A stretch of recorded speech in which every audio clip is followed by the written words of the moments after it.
presented by Public Music Mathli.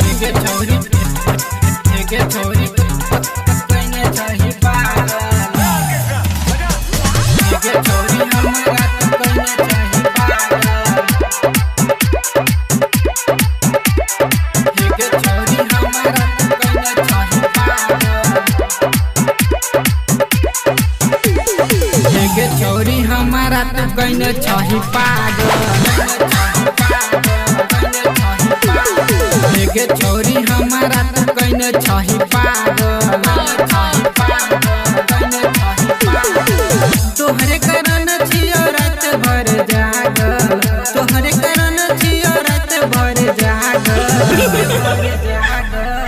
चोरी हमारा तो कहीं चाही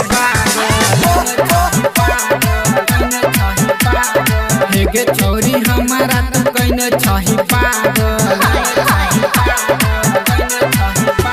Presented by Public Music Mathli. चोरी हमारा तो कहीं चाही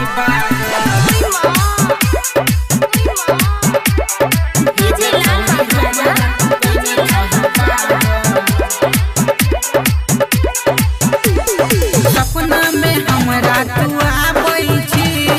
अबाद हमारा जगाबै छी चल किछो तोरा मन में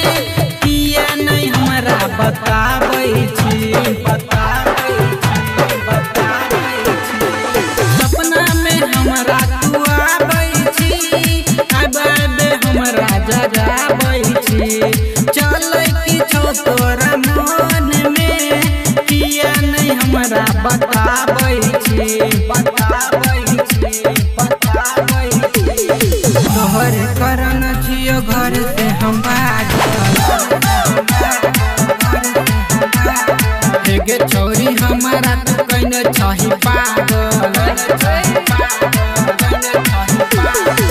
तोहरे कारण छियो रात भर जागल तोहरे कारण छियो रात भर जागल चोरी हमारा तो कहीं चाही पागल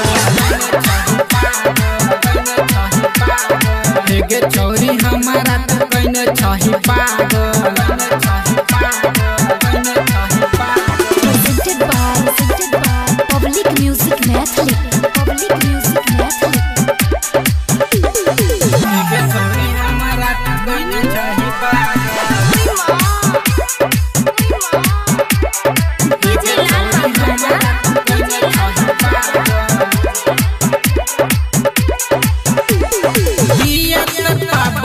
चोरी गे जे बात छो दही बोली गे अब न हो छो बरदास गे आबे जो ने हमरा पास गे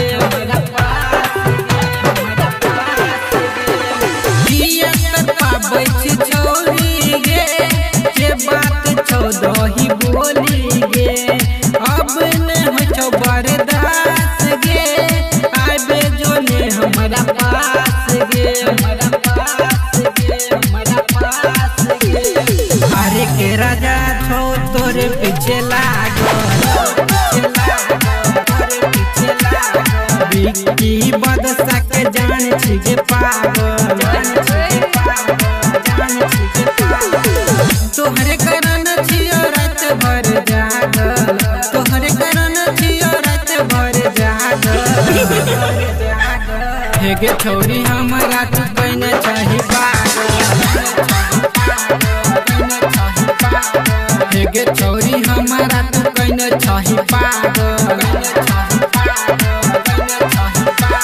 रिकॉर्डिंग स्टूडियो पब्लिक म्यूजिक पूरा बजा।